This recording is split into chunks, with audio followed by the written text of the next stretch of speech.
Halo teman-teman, selamat datang atau selamat datang kembali di YouTube channelku Flores Inspire. Hari ini aku terpanggil untuk membagikan ke teman-teman bagaimana cara aku keluar dari hutang online dan membayar hutang online seutuhnya. Hutang online seutuhnya. Karena kan zaman sekarang kan kayak banyak banget kan iklan hutang online, apa sih, pinjaman online. Terus ya aku pengen ngebagiin aja pengalaman aku, siapa tahu bermanfaat. Barangkali ada ada orang-orang yang di luar sana juga terjerat, terus terjerat terjerat tuh sedih banget sih kayak bahasanya. Ya mungkin bisa bermanfaat aja. Terus ya itu hari ini.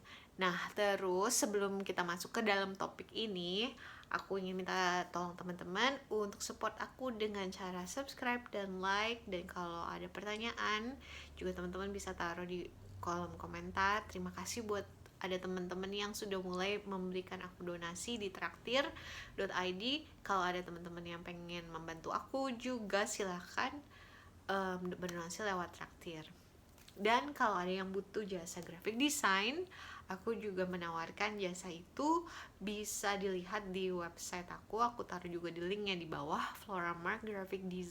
floramarkdesign.myshopify.com.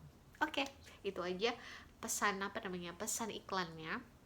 Dan sekarang let's jump into the topic. Jadi pertama, mungkin aku jelasin dulu kenapa aku bisa sampai punya pinjaman online.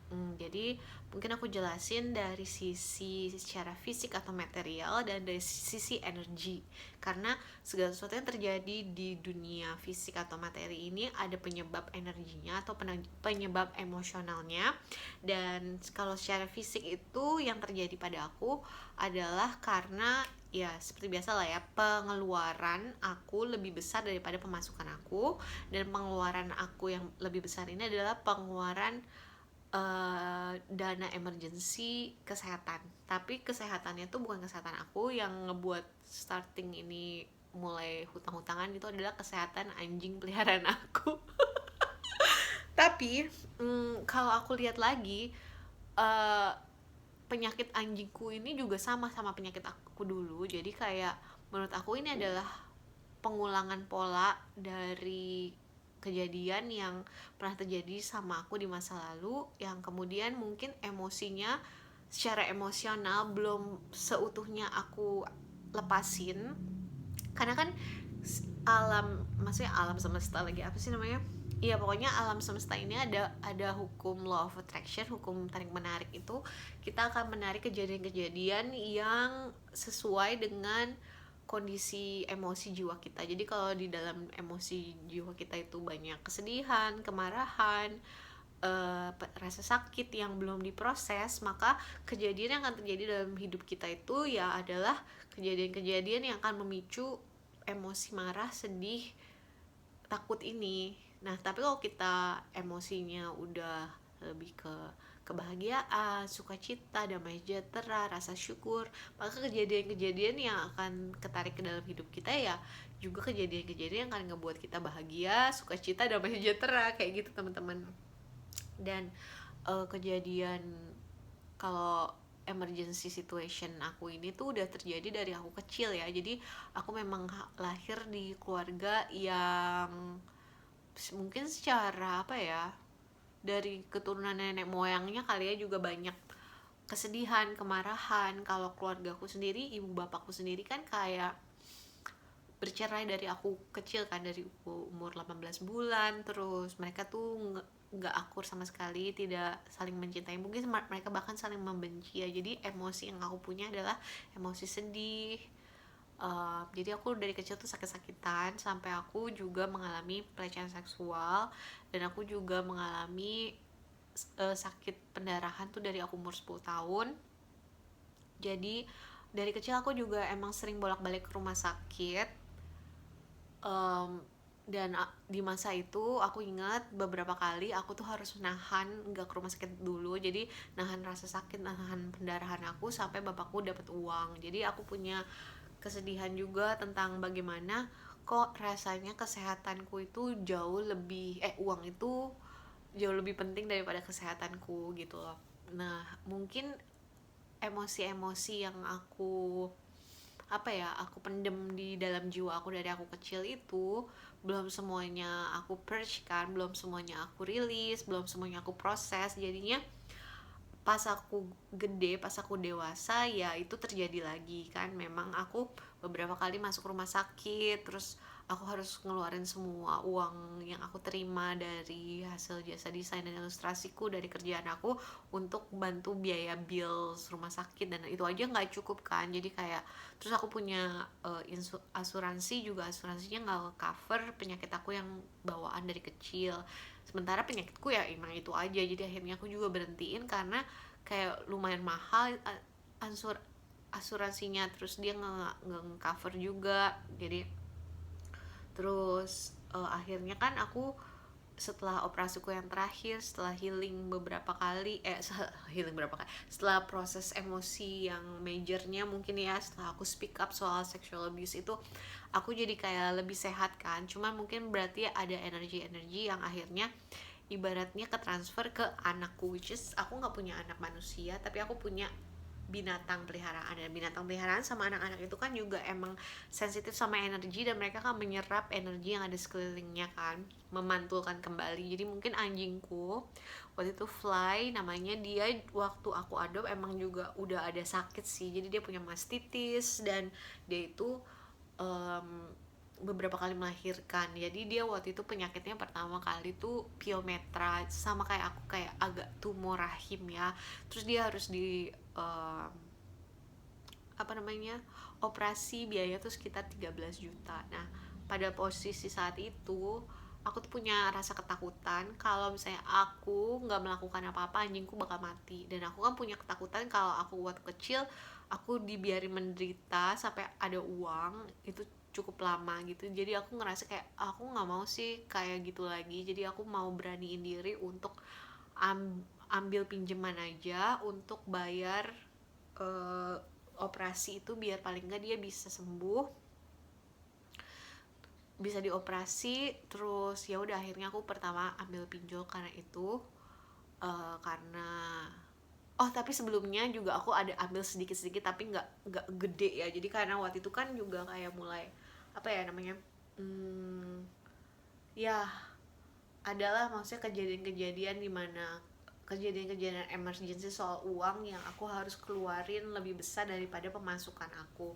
Nah aku sendiri sih sebenarnya dari umur 17 atau 18 tahun gitu aku udah kerja, jadi aku nggak pernah minta uang sama orang tuaku karena mereka udah punya keluarga masing-masing juga. Dan ya udah aku udah dikasih Tuhan talenta untuk bisa ngasilin uang sendiri, jadinya aku nggak minta sama mereka. Lebih ke kayak keluarga besar aku suka urun-urunan bayarin kuliah aku, dan kayak ajak aku jalan-jalan ke luar negeri kayak gitu. Ada beberapa keluarga aku yang secara finansial lebih bagus kondisinya, mereka suka kasih aku seperti itu sih teman-teman. Tapi di saat itu juga aku lagi nggak terlalu bagus koneksinya dengan keluarga besarku, jadinya aku juga kayak ngerasa aku nggak bisa minta tolong siapa-siapapun. Yang keluarga yang bisa aku mintain juga waktu itu secara keuangan nggak bisa minjemin aku segede itu kan. Jadinya ya udah aku pikir nggak ada pilihan lain selain pinjol. Jadi aku mulai ambil pinjol itu. Nah terus karena udah ngambil sekali kan kayaknya kayak ya udah deh, yang penting kan kebayar. Nah terus akhirnya itulah aku mulai kesulitan tuh untuk bayar pinjolnya. Nah akhirnya aku berpikir kayak aku kalau gini harus cari kerjaan yang lebih besar gajinya, dan nggak apa-apa deh aku kerja full time gitu, yang penting keuanganku bisa stabil lagi. Ya aku juga ngerasa apakah aku akhirnya ada di situasi itu karena aku pernah berdoa aku minta uang lebih banyak. Kayak hati-hati ya teman-teman, kalau teman-teman minta uang lebih banyak, biasanya yang dikasih itu tuh adalah kejadian yang akan membuat teman-teman mau nggak mau mencari ide gimana caranya menghasilkan uang lebih banyak. Kayak aku waktu itu.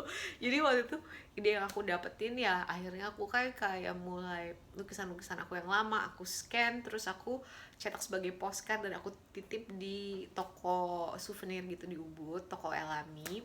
Terus aku juga cari cari kerjaan di LinkedIn, aku search aja yang gajinya paling gede. Karena kalau misalnya gajinya sama ya aku nggak bisa bayar itu hutangnya, nggak ketutup gitu. Apalagi abis itu COVID juga kan, jadi COVID udah pengeluaran yang lebih gede, terus pemasukan aku juga beberapa klien hilang, jadi aku juga harus letting go rumah yang tadinya aku sewa, kayak aku sewa satu rumah gede gitu dan aku punya karyawan untuk bantu aku, itu semua harus aku lepasin dan aku pindah ke tempat yang lebih murah. Tapi untungnya ya teman-teman, karena waktu itu COVID ya, walaupun tempatnya lebih murah tapi tempatnya lebih bagus. Aneh kan? Soalnya kayak villa-villa yang waktu itu ada di Bali tuh memang jualannya 50% nah harga diskonnya gitu, lebih murah gitu.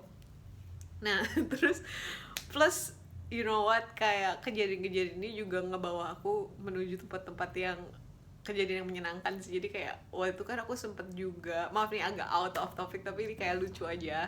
Aku kan kayak lagi suka banget nonton film drama Korea gitu kan, jadi kayak pak so cute gitu lah. Terus kayak enak juga ya kalau misalnya pindah ke Korea atau apa, tapi kan waktu itu kan lagi COVID ya. Terus aku kayak ngerasa pengen deh gitu ketemu Upa atau apa gitu. Terus akhirnya beneran tahu teman-teman, waktu itu aku pas harus keluar dari villa yang aku sewa gara-gara mau direnov, itu tuh di akhir masa-masa ya di akhir masa-masa COVID. Akhirnya aku dapet satu villa tuh di dekat Canggu yang isinya ternyata orang Korea semua. Jadi ada Upa, ada Uni. Aku ngerasa kayak aku seolah tinggal di Korea sih, padahal itu sebenarnya masih di Bali ya. And it was fun, it's just a nice experience. Jadi ya itu adalah sebuah iklan sedikit. Nah terus akhirnya apalagi ya, maaf ya aku agak nah terus akhirnya aku dapat tuh kerjaan yang lebih lebih besar gajinya, walaupun itu di Amerika ya, kerjaannya kan remote. Nah terus pas lagi awalnya tuh aku nggak mau karena aku ngerasa aku berarti harus begadang. Karena kan jamnya kan jam Amerika, tapi aku ngerasa kayak udah nggak ada pilihan lain. Kalau kamu nggak nggak ambil kerjaan ini, gajinya oke nih, nggak apa-apa lah kerja tengah malam daripada kamu mau sampai kapan muter pinjol. Karena kan waktu itu pas pas aku udah mulai ambil pinjol itu kan kayak uang pemasukan aku tuh cukup buat bayar pinjolnya aja. Terus kayak untuk kebutuhan aku sehari-hari aku harus pinjem lagi gitu, kayak muter gitu. Terus karena aku udah biasa dari dulu. Oh ya bentar ya teman-teman, anjingku mau keluar.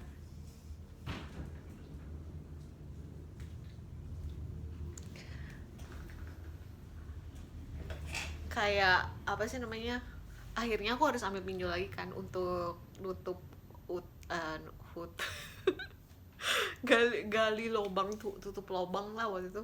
Nah terus akhirnya itu juga karena kepercayaan aku juga sih. Jadi aku punya kepercayaan bahwa satu-satunya cara saat itu adalah untuk pinjol itu. Mungkin sebenarnya kalau saat itu aku mungkin melakukan apa yang nanti yang setelah aku dapat kerja itu aku lakukan, aku mungkin nggak harus ngambil pinjol. Tapi kan waktu itu kan aku belum tahu kan aku bisa melakukan itu, jadi nanti aku ceritain. Terus ya akhirnya aku dapat kerjaan itu dan ternyata aku hanya harus bergadang tuh selama 2 minggu selama training, dan setelah itu aku ditempatkan di shift malam Amerika. Jadi aku itu shift paginya Bali. Jadi kayak shift malam Amerika tuh itu di sini pagi kan, jadi kayak ternyata nggak seburuk itu dan gajinya oke, tapi kerjaannya emang banyak banget sampai tangan aku pegel. Tapi aku nggak apa-apa, yang penting akhirnya aku dapat gaji tetap yang bisa nge-cover ya, biar nggak suara tetangga aku nggak terlalu terdengar. yang bisa nge-cover semua itu bayaran. Tapi kan kalau misalnya karena waktu itu utangku tuh sekitar 70 jutaan, jadinya kan kayak dengan gajiku aja itu kalau aku bayar semua itu juga abis itu aku nggak punya apa-apa kan. Jadi aku mikir kayaknya aku harus minjem dulu yang gede. Aduh papito,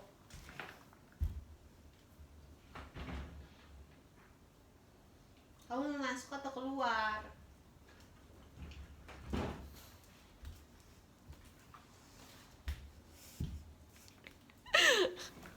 Maaf ya teman-teman, I'm just coming back.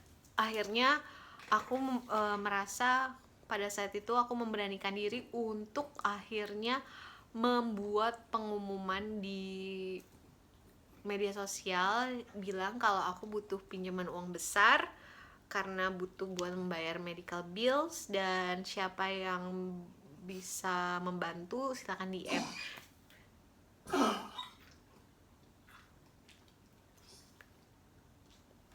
Dan siapa yang bisa membantu silakan DM.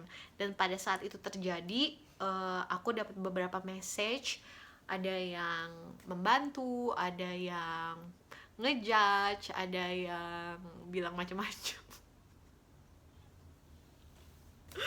Tapi intinya akhirnya terbantu ya, dan ada asosiasi kreatif Ubud waktu itu yang tiba-tiba ngirimin aku uang juga untuk apa sih namanya, dan dia bilang kalau aku nggak harus balikin lagi uang itu. Kayak jadinya jadi kayak hadiah gitu. Terus kebetulan juga tanteku dari luar negeri, dari New Zealand, dia tuh lagi main ke Bali dan dia lihat kondisi aku, terus dia bilang dia kasih aku birthday money sekitar 18 juta apa 20 juta gitu, aku lupa ya, 18 juta. Terus itu nge-cover buat aku bisa tutup pinjol juga dengan itu. Terus akhirnya juga tanteku ini apa ya, nge-bridging aku, maksudnya karena kan aku punya beberapa sepupu yang tinggal di luar negeri yang mereka secara finansial kondisinya jauh lebih bagus, tapi aku nggak terlalu deket sama mereka. Jadi tanteku tuh bridging supaya aku bisa ngobrol sama apa namanya sepupuku ini, dan akhirnya mereka minjemin aku uang. Ada yang minjemin aku $4.000, ada yang minjemin aku 2.000, ada yang ngasih aku 1.000. Nggak usah dibalikin katanya. Jadi dengan itu semua pinjol aku ketutup. Intinya berarti aku kayak meminta tolong dan berkata jujur ke orang di sekeliling aku kondisi aku, dan akhirnya ya aku dapetin itu. Sambil setiap kali aku apa sih namanya, waktu itu sih aku ingat waktu aku apa sih namanya dikejar-kejar sama debt kolektornya, yang aku lakukan adalah aku memproses emosi aku berdoa, aku grounding sambil breathing. Jadi emosi yang ke-trigger saat itu, saat aku menerima ancaman atau teleponan dari orang-orang pinjol ini, aku rasain aja emosinya, aku nggak langsung balas mereka, aku lebih ke proses emosinya di badan aku grounding, aku breathing sampai aku tenang, baru aku balas. Biasanya sih aku balas tunggu gitu, terus mereka kan bakal ngomong-ngomong, terus aku silence aja gitu kan. Terus ya udah, akhirnya pada akhirnya secara emosi mungkin aku sempet nangis, sempet ngerasa malu, sempet ngerasa sendirian, tapi akhirnya pas aku udah bilang ke orang ke sosial media kalau aku butuh bantuan dan aku hadapin rasa malah aku untuk minta tolong, aku jadi sadar kalau sebenarnya aku tuh nggak sendiri, dan ada juga orang-orang yang mau bantu aku, dan ada yang menghakimi aku juga, ada yang memandang aku jelek. Tapi aku nggak apa-apa sih, karena itu menurut aku hadiah ya. Jadi aku bisa tahu orang mana yang memang peduli sama aku, mana yang kayak ya mungkin cuman mau jatuhin aku atau mau ngejelek-jelekin atau mau feel better gitu loh. Ya gimana ya, aku nggak mau terlalu memberikan energiku kepada orang-orang yang apa ya, yang judgmental sih. By the end of the day kan orang itu mencerminkan maksudnya perilaku orang kita itu mencerminkan kondisinya dia sendiri kan. Jadi ya udahlah, biarin aja. Jadinya aku mengucap syukur aja buat orang-orang yang membantu aku, dan akhirnya aku bisa keluar deh dari hutang itu. Dengan demikian semoga bermanfaat ya teman-teman ya. Oh ya, jadi akhirnya karena pinjaman dari beberapa banyak orang dan sumbangan itu semua bisa terbayar, utang pinjolnya semua ketutup, dan aku tinggal bayar ke sepupuku dengan gajiku yang baru, gaji yang lebih tinggi itu dalam 1,5 tahun, hampir 2 tahun. Itu semua kebayar lunas puji Tuhan. Dan ya udah, akhirnya pelajaran yang aku dapat adalah lain kali mungkin aku jangan ngambil rush decision yang kayak langsung minjem. Lebih baik menurut aku berdoa dulu ke Tuhan, tunggu sampai Tuhan kasih aku uang untuk bayar operasi anjingku itu, dan aku mestinya percaya aja bahwa anjingku nggak akan mati walaupun belum dioperasi kayak gitu. Tapi dari pengalaman ini aku juga jadi belajar banyak hal, bisa menghargai hal-hal yang sederhana, nggak harus menghabiskan uang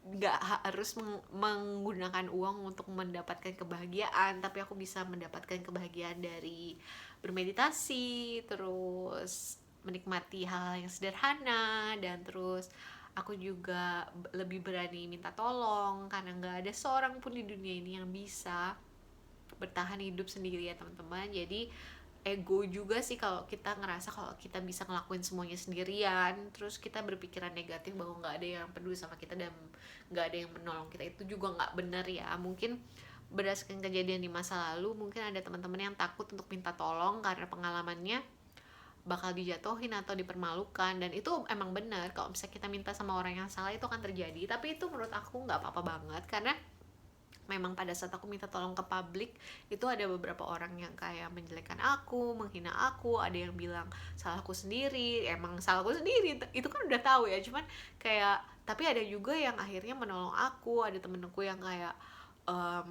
dia di Barcelona ya sekarang, si siapa, temenku yang dekat, Ines. Dia tuh kayak bilang, aku percaya sama kamu, kamu pasti bisa lewatin ini. Terus dia bilang ganti uangku kapan-kapan aja pas kamu udah bisa. Itu kayak oh my god, aku nangis sih. Aku kayak ngerasa oh banyak juga kok orang yang mau bantu kita gitu, dan gak judgmental. Berarti kan emang dianya juga orangnya emang in a better position lah, bukan orang yang, karena ya orang yang ngomong jelek itu ya berarti otaknya isinya jelek. Tapi orang yang baik ya, iya mereka kan selalu baik gitu tuh teman-teman. Jadi kayak gitulah.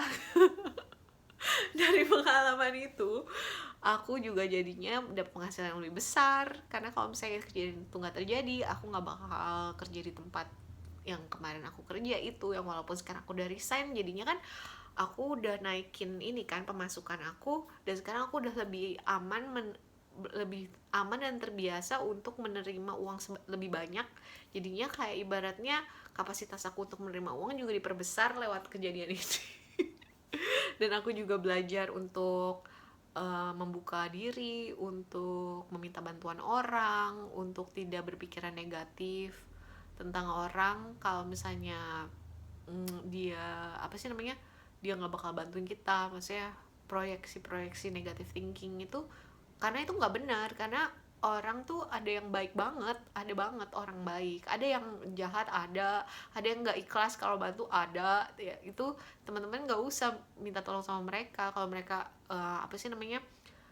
feedbacknya pas teman-teman minta tolong udah nggak enak, nggak usah minta tolong sama mereka, karena mereka berarti nggak ikhlas dan mereka belum mampu ya. Karena kalau orang yang mampu tuh mereka nggak peduli ya, maksudnya kayak mereka percaya aja sama kita, dan ya toh pada akhirnya semua terbayar. kayak terbayar. Jadi itu sih teman-teman pelajaran dari aku, semoga bermanfaat buat teman-teman yang memiliki hutang.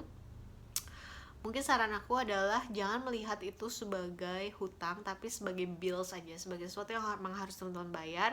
Terus mindsetnya adalah harus bayar hutangnya, kayak kamu bisa bayar hutangnya. Karena kalau kamu berpikir kamu nggak bisa bayar hutangnya, kamu nggak bakal bisa. Terus kalau kamu ngerasa kayak karena aku orang yang susah, mestinya orang yang minjemin aku hutang nggak ngerti aku dong, aku nggak usah bayar aja, itu nggak gitu. Karena kalau misalnya teman-teman berpikiran kayak gitu, itu namanya lack mindset. Jadi teman-teman akan selalu dalam posisi berhutang dan selalu dikasihanin orang, dan pemasukan teman-teman nggak akan bisa bertambah juga. Jadi itu ngeblok, apa sih namanya, ngeblok rezeki teman-teman kalau misalnya teman-teman punya utang nggak dibayar.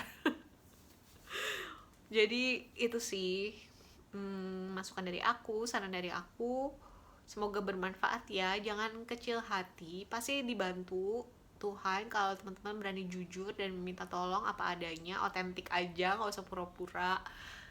Teman-teman bisa lakuin semuanya, karena nggak bisa kita ngelakuin semuanya. Secara biologis aja, di tubuh kita ini ditopang oleh berbagai macam makhluk mikroorganisme. Kita butuh oksigen, kita butuh air, kita butuh makanan. Nggak mungkin kita ngelakuin semuanya sendirian. Itu, tapi berbijaksanalah, berdoa dulu sama Tuhan, minta tolong sama siapa. Kalau aku udah kayak, aku kan emang udah memproses rasa malu, jadi aku nggak malu untuk minta online. Jadinya apa sih namanya, aku menerima feedbacknya, ada yang negatif ada yang positif, nggak apa-apa, toh pada akhirnya kebayar gitu. Semoga bermanfaat ya teman-teman. Kedepannya kalau bisa, kalau ada kebutuhan apa-apa, kebutuhan mendadak, jangan lupa berdoa dulu sama Tuhan biar dikasih rezekinya lewat jalur yang lebih baik dibanding lewat pinjol. Oke? Menurut aku juga, kalaupun emang terjadi atau kepepet atau gimana, sebisa mungkin hutangnya itu jangan lebih dari 30% pemasukan teman-teman itu kalau secara finansial ya. Kayak gitu teman-teman. Terus berpikiran positif, jangan berpikiran negatif, berdoa. Semoga bermanfaat, dan kalau ada pertanyaan silahkan taruh di komen. Sampai ketemu lagi di video yang akan datang. God bless you.